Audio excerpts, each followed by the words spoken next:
Hello students, in this lecture we will see Foster 2 realization of the given function. So ये numerical दिया गया है and you have to realize this given function in Foster 2 format. First of all you have to identify whether the given function is LC, RC or RL and that we can do by plotting poles and zeros. तो चलो पहले poles find out कर देते हैं and to find out the poles we will equate denominator to 0. हमेशा ध्यान में रखें poles and zeros हमेशा z of s का किया जाता है. So s into a square plus 2 is equal to 0. So s is equal to 0 and a square is equal to minus 2 will give me plus or minus j root 2. इसको मैं decimal format में लिख देता हूँ. सो ये हो जाएगा 0, plus और माइनस j 1.414. पोल्स तो आ गए हैं तो मैं ये प्लॉट कर देता हूँ. ये एस प्लेन पे, एस प्लेन में क्या रहता है आपका हॉरिजॉन्टल एक्सिस रहता है रियल एक्सिस जिसको आप लोग सिग्मा से डिनोट किया जाता है और वाई एक्सिस हम लोग इमेजिनरी रहता है और वो हम लोग डिनोट करते हैं j ओमेगा से. सो हम लोग इसको प्लॉट कर रहे हैं. सो ओरिजिन पे एक पोल आ गया है. सो इधर मैंने मार्क कर दिया और दूसरा पोल आ गए हैं आपके प्लस j 1.414. ये डेसिमल में इसके लिए लिखा गया है so that one can easily plot the thing on the s plane. चलो अभी जीरोस फाइंड आउट कर देते हैं और जीरोस फाइंड आउट करने के लिए आपको क्या करने का रहता है, you have to equate numerator to 0. So you will have a square plus 1, a square plus 3 is equal to 0. So इधर आ जाएगा आपका ac is equal to plus or minus j1 और इधर से when you equate a square plus 3 to 0 you will get plus or minus j root 3. तो इसको मैं डेसिमल फॉर्मेट में लिख देता हूँ. तो ये प्लस और माइनस j1 ही रहेगा और इधर आ जाएगा प्लस और माइनस 1.732. चलो जीरोस प्लॉट कर देते हैं. There are 4 zeros. एक पेयर है आपका प्लस और माइनस j1 पे तो इधर plus j1 and here you will have minus j1.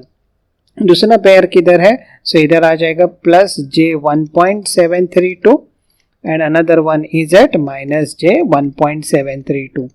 So all the poles and zeros they lie on j omega axis, that is imaginary axis, and all poles and zeros poles they are interlace. Interlace का meaning क्या है कि दे are alternate. सो ये अगर condition है for a given impedance function then that kind of function is known as LC impedance function. तो हम लोग ने फंक्शन को तो आइडेंटिफाई कर दिया है. अभी आपको देखने का है कि कौन सा फॉर्मेट में रियलाइज करने का है. सो एलसी और फॉस्टर 2, तो इसके लिए आपको ये टेबल देखने का रहता है. सो एलसी और फॉस्टर 2 वो क्या बोलते हैं कि आपको पार्शियल फ्रैक्शन एक्सपेंशन करने का है. किसका, y ऑफ s का करने का है. तो चलो हम लोग पहले y ऑफ s लिख देते हैं. सो y ऑफ s आपको मिल जाएगा which is nothing but 1 by z of s और आपको दिया गया था z of s. So 1 by z of s means y of s क्या मिलेगा, s into a square plus 2 divide by a square plus 1 into a square plus 3. After this you check the degree of numerator and denominator. So numerator का degree कितना हो गया है, numerator का degree हो गया है 3 और denominator का डिग्री कितना हो गया है, so 2 plus 2 4 हो गया है. So denominator का degree is more than the numerator का degree. Yes, so we can directly go for partial fraction expansion. तो हम लोग इसका partial fraction expansion कर लेते हैं. अभी इधर डिवीजन की जरूरत नहीं है. चलो तो मैंने y ऑफ s इधर तो नोट डाउन कर दिया है. अभी इसका पार्शियल फ्रैक्शन कैसे होता है, so y of s is equal to a divide by a square plus 1. लेकिन डिनोमिनेटर में a स्क्वायर प्लस 1 है तो इधर न्यूमरेटर में आपको लिखना पड़ेगा as और इधर आ जाएगा bs divide by a square plus 3. अभी इसको क्रॉस मल्टीप्लाई कर देते हैं. सो ये हो जाएगा as into a square plus 3 plus bs into a square plus 1. Basically मैंने एलसीएम लिया है और डिनोमिनेटर में आ जाएगा आपका a square plus 1 a square plus 3. अभी इसके बाद क्या करने का रहता है, to find out a and b. So will equate the numerator of this to functions that is y of s. So left hand side हो जाएगा आपका s into a square plus 2 और राइट हैंड साइड पे आपका आ जाएगा a into s a square plus 3 plus bs into a square plus 1. So a square के कोई value substitute करने के पहले ये s तो कैंसिल हो जाएगा. सिंप्लीफाइड करके आपको मिलेगा a square plus 2 a into a square plus 3 plus b into a square plus 1. Now we have to put the specific values of a square and you can calculate a and b.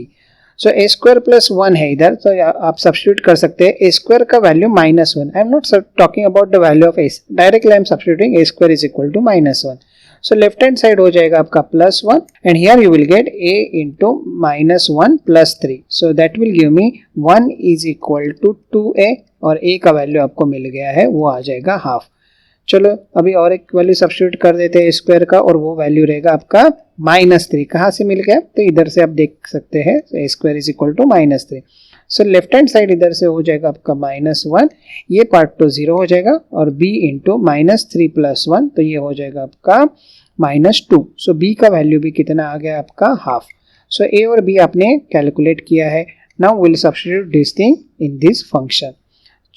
y of s को हम लोग लिख देते हैं. सो y of s आ गया आपका half s divide by a square plus 1 और b का वैल्यू भी हाफ आ गया है. So half s divide by a square plus 3. तो हम लोगों ने पार्शियल फ्रैक्शन तो पूरा कर दिया है. After this you have to go for the component identification और कंपोनेंट आइडेंटिफिकेशन के लिए आपको ये टेबल देखना पड़ता है. ये टेबल मैंने लेक्चर नंबर 89 में डिराइव किया गया है. सो फॉस्टर 2 है और गिवन फंक्शन आपका LC है. सो आपको इसके साथ इक्वेट करना पड़ेगा. इसमें अगर आप ये फंक्शन देखते हैं तो इसमें इंडिविजुअल एलिमेंट नहीं है, दोनों फंक्शंस आपके कंपोजिट है. सो मैं ये फॉर्मूला नोट डाउन कर देता हूँ. s divide by l divide by a square plus 1 by LC. इसके साथ आपको ये कंपेयर करने का है. So when you equate the first part over here you will get l is equal to 1/2. हम लोग पॉइंट टू पॉइंट कंपैरिजन करेंगे. पहले हम लोग न्यूमरेटर को कंपेयर करते हैं. So l is equal to 1/2 और इधर से मिलेगा 1/LC is equal to 1. So c का वैल्यू हो जाएगा 1/L. सो वो हो जाएगा आपका वैल्यू 2 फैराड. अभी सेकेंड पार्ट को हम लोग इक्वेट कर देते हैं and from this you will get again l is equal to 1/2 henry और ये पार्ट को जब इक्वेट करेंगे then you will get 1/LC is equal to 3. So c का वैल्यू हो जाएगा 1/3L. सो ये हो जाएगा 1/3 और L का वैल्यू है हाफ. सो ये हो जाएगा 2/3 फैराड. सो हम लोगों ने कंपोनेंट्स तो आइडेंटिफाई कर दिए हैं. अभी आपको सर्किट बनाने का है. आपने फॉस्टर 2 में इंप्लीमेंट किया है. सो ये दोनों ब्रांचेस जो है वो पैरेलल में कनेक्टेड रहेगा क्योंकि ये एक एडमिटेंस है, ये भी एक एडमिटेंस है और पैरेलल में एडमिटेंसेस ऐड हो जाते हैं. सो ये सर्किट कैसे बनाया जाएगा? So in the first branch you will have half Henry in series with 2 farad or in the second parallel branch you will have series combination of again half Henry and 2/3 farad. So आपने ये circuit तो बना दिया है and you have completed the realization of the given Z of S in Foster 2 format. So ये काफी simple था. चलो और एक न्यूमेरिकल देख लेते. So ये आपको फंक्शन दिया गया है and you have to realize in Foster 2 format. तो first step रहता है you have to identify the function whether the given function is LC, RC और RL. तो इसके लिए रहता है आपका poles and zeros plot. तो चलो हम लोग पहले poles find out कर देते हैं. poles find out करने के लिए denominator is equal to 0. So s into s plus 2 into s plus 4 is equal to 0. कभी भी आपको pole zero plot z of s का ही करने का है. So s is equal to 0, -2 and -4. These are the poles. So I will plot these poles over here in s plane. और s plane पे आपका horizontal axis रहता है real axis जिसको हम लोग सिग्मा से डिनोट करते हैं और y axis रहता है imaginary, उसको हम लोग j ओमेगा से दिखाते हैं. तो poles आ गए हैं आपके 0, -2 और -4 पे. ये 0 means origin है. Now we will find out the values of the zeros. So ये zeros कहाँ पे आ गया है आपको? For that purpose you have to make numerator is equal to 0. So numerator है आपका s plus 1 into s plus 3 is equal to 0. So s is equal to -1 and -3. तो हम लोग जीरोस प्लॉट कर देते हैं. सो एक -1 पे एक 0 है और एक -3 पे 0. So all poles and zeros they lie on negative real axis और निगेटिव रियल एक्सिस पे है and they are interlace. Poles and zeros they are interlace. Interlace का क्या मीनिंग है?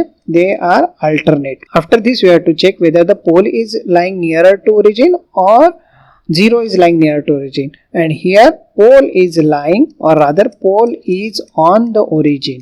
So इसका क्या मीनिंग हो जाता है? जब भी कोई पोल ओरिजिन पे है so ये फंक्शन हो जाता है आपका RC इम्पीडेंस फंक्शन. तो हम लोग ने पहले तो ये कौन सा फंक्शन है वो आइडेंटिफाई कर लिया है. सो RC इम्पीडेंस फंक्शन और फॉस्टर 2. अभी इसके बाद आपको टेबल रेफर करने का रहता है. सो RC इम्पीडेंस फंक्शन है आपका और फॉस्टर 2 में रियलाइज करने का है. तो वो बोलते हैं पार्शियल फ्रैक्शन एक्सपेंशन किसका करने का रहता है? सो y ऑफ s का बाय s. ये स्टेप बहुत इंपॉर्टेंट है. R C Foster to Y of S by S. तो चलो Y of S by S लिख देते हैं। पहले मैं वाई ऑफ एस लिख देता हूँ। वाई ऑफ एस रहता है इसका रेसिप्रोकल, तो वो हो जाएगा S into S plus two S plus four, और डिनोमिनेटर में आ जाएगा आपका S plus one S plus three. But आपको लिखने का है Y of S by S, तो इधर डिवाइड बाय मैं एस कर देता हूँ और इधर भी एस आ जाएगा। So this S and S will get cancel. So what is left with you for the partial fraction is this quantity.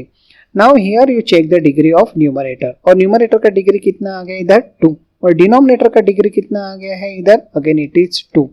So numerator और डिनोमिनेटर का डिग्री सेम है, तो पार्शियल फ्रैक्शन एक्सपेंशन आप डायरेक्टली कर सकते हैं क्या? नहीं, आप पार्शियल फ्रैक्शन डायरेक्टली नहीं कर सकते।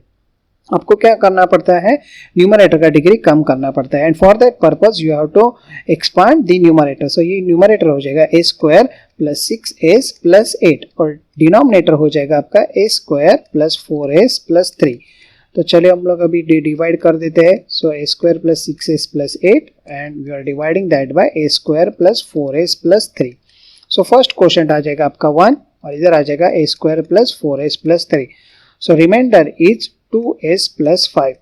सो अभी आपको ये कौन से फॉर्मेट में लिखने का है? सो आपको y of s by s आपको लिखने का है in the format quotient plus remainder by divisor. So quotient तो आ गया था आपका 1, रिमाइंडर है आपके पास 2s प्लस 5, और डिवाइजर है आपके पास a square plus 4s plus 3 which is nothing but s plus 1 into s plus 3। तो हम लोग ने y of s by s इधर कैलकुलेट किया है। ध्यान में रखिए, अगर ये फंक्शन आर सी है और फॉस्टर 2 है, और अगर आप खाली y ऑफ s का अगर पार्शियल फ्रैक्शन एक्सपेंशन करोगे तो आपको निगेटिव टर्म्स आएंगे। सो ये अवॉइड करने के लिए वो फॉस्टर 2 और आर सी फंक्शन रहता है, तभी आपको y of s by s का पार्शियल फ्रैक्शन करने का रहता है। तो अभी हम लोग इसका पार्शियल फ्रैक्शन कर देते हैं। तो चलो ये मैंने y of s by s इधर लिख दिया है। अभी पार्शियल फ्रैक्शन के लिए यही पार्ट, ये जो पार्ट है इसको हम लोग इंक्लूड करेंगे, और ये हो जाएगा 1 प्लस, और इधर आ जाएगा a divide bye s plus 1। अभी न्यूमरेटर में खाली a आ जाएगा बिकॉज डिनोमिनेटर में आपके लीनियर टर्म है, और इधर आ जाएगा b divide by s plus 3। सो अभी इसको हम लोग सॉल्व करते हैं, एलसीएम लेते हैं, तो ये हो जाएगा a into S plus 3 plus b into S plus 1। Basically ये क्रॉस मल्टीप्लाई किया है इतने पार्ट में, और डिनोमिनेटर रहेगा आपका s plus 1 into S plus 3। अभी ये दोनों का क्या करने का रहता है, न्यूमरेटर इक्वेट करने का रहता है, और न्यूमरेटर इक्वेट करोगे तो आपका लेफ्ट हैंड साइड हो जाएगा 2s plus 5 and that is equal to a into S plus 3 plus b into S plus 1। Now you have to put the particular values of s and you have to calculate a and b। तो पहले हम लोग substitute करते हैं -1, s is equal to -1, तो इधर आपको मिल जाएगा -2 plus 5 and this is equal to a into -1 plus 3। ये पार्ट तो 0 हो जाएगा, so this will become 3 is equal to a into 2। so a का वैल्यू इधर मिल गया है आपको 3/2। अभी हम लोग सब्स्टिट्यूट करेंगे s का value -3 and here what you will get when you substitute over here, you will get -6 plus 5, और ये पार्ट 0 हो जाएगा, and b is nothing but -3 plus 1। so ये पार्ट हो जाएगा आपका -1, और here you will get -2, तो b का वैल्यू भी आपको क्या मिल गया, हाफ मिल गया। सो a और b आपने कैलकुलेट किए हैं, और अभी ये हम लोग सब्स्टिट्यूट करेंगे इधर। बट ध्यान में रखिए इधर लेफ्ट हैंड साइड है आपका y of s by s, तो मैं इधर लिख देता हूँ y of s by s is equal to 1 plus a के बदले आ जाएगा आपका 3/2 डिवाइड बाय s प्लस 1। इधर से मैंने सब्स्टिट्यूट कर दिया है इसमें, और b का वैल्यू आ गया आपका half divide by s plus 3। Now after this you have to multiply s over there, so y of s is equal to s plus 3s by 2 divided by s plus 1, and this s will get also multiplied with this one, so you will get 1 by 2s or s by 2 divided by s plus 3। ये y of s आपको मिल गया है, और ये individual जो terms है इधर वो आपके रिप्रेजेंट करते हैं एडमिटेंसेस। अभी कंपोनेंट वैल्यूज आपको फाइंड आउट करने का है। सो कंपोनेंट वैल्यूज फाइंड आउट करने के लिए फर्स्ट ऑफ ऑल अगर आप ये देखते हैं y ऑफ s और s न्यूमरेटर में है, सो आप टेबल देखिए y ऑफ s और s न्यूमरेटर में है, सो वो हो जाता है आपका कैपेसिटर। वैसे भी आपका फंक्शन RC था तो उसमें कैपेसिटर तो होने वाला ही था, सो y ऑफ s और s न्यूमरेटर में, so you have to compare it with SC। So here I am comparing with SC, और C का वैल्यू आपको मिल गया 1 फैरेड। नाउ ये कंपोजिट फंक्शन है, सो कंपोजिट फंक्शन के लिए आपको दूसरा टेबल रिफर करने का रहता है और वो फॉस्टर 2 कर रहे हैं आप और आरसी फंक्शन है, सो आपको इक्वेट करने का है S by R divide by S plus 1 by R C. So S by R divide by S plus 1 by R C के साथ आपको इक्वेट करने का। So point to point comparison करेंगे, पहले न्यूमरेटर इक्वेट करेंगे। सो आपको 1 बाय आर 3 बाय 2 मिल जाएगा और simply R is equal to 2 by 3 ohm. अभी हम लोग ये डिनोमिनेटर का ये पार्ट इक्वेट करेंगे, so you will get 1 by R C is equal to 1। So C is equal to 1 by R and that you will get as 3 by 2 farad. So हम लोग ने R और C find out कर लिया है. So for the second composite part we will again equate with this one and what you will get, R is equal to 2 ohm. Directly ये मिल जाएगा, R भी इधर डिनोमिनेटर में है, इधर 2 डिनोमिनेटर में, so R is equal to 2 ohm. And now we'll equate this part. So आपको मिल जाएगा 1 by RC is equal to 3. So C is equal to 1 by 3R and you will get 1 by 6 farad. So हम लोगों ने component values तो identify कर लिए हैं, अभी आपको सर्किट बनाने का है। सो सर्किट कैसे बनाया जाता है? सो पहले आपको सब ये जो आर्म्स है वो पैरेलल में कनेक्टेड है और फर्स्ट खाली एक रहेगा आपका capacitor. So capacitor I am drawing over here and उसका वैल्यू कितना है, खाली 1 फैरेड। सेकेंड ब्रांच में क्या है? सेकेंड ब्रांच में आता है आपका सीरीज कॉम्बिनेशन, किसका? सो ट्रेड का वैल्यू है 2 by 3 ohm and here you will gate capacitor जिसका वैल्यू है 3 by 2 फैरेड। और थर्ड ब्रांच में भी क्या आ जाएगा आपका, again series combination of resistance 2 ओम और कैपेसिटर रहेगा आपका 1 by 6 फैरेड। तो हम लोग ने ये सर्किट कंप्लीट कर दिया है और इधर अपने पुट अवेलेबल कर दिया है जिसके across Z of S measure किया जाएगा और Z of S will be same as given numerical. So ध्यान में रखें ये प्रोसेस काफी सिंपल है। आपको कभी भी पहले पोल जीरो प्लॉट करने का रहता है, पोल जीरो ही प्लॉट से आपको फंक्शन आइडेंटिफाई करने का रहता है। एक बार फंक्शन आइडेंटिफाई हो गया फिर आपको एक टेबल रिफर करने का है और आपको पार्शियल फ्रैक्शन एक्सपेंशन करने का है। वो हो सकता है Z of S या Z of S by S, Y of S या Y of S by S, depending upon foster 1 और फॉस्टर 2। फिर आप पार्शियल फ्रैक्शन कर दीजिए। पार्शियल फ्रैक्शन करते समय ध्यान में रखें न्यूमरेटर का जो डिग्री है वो डिनोमिनेटर के डिग्री से हमेशा कम होना चाहिए। And after this you can find out the component values by equating the components with mentioned in this with the formula in this table. So thanks for watching.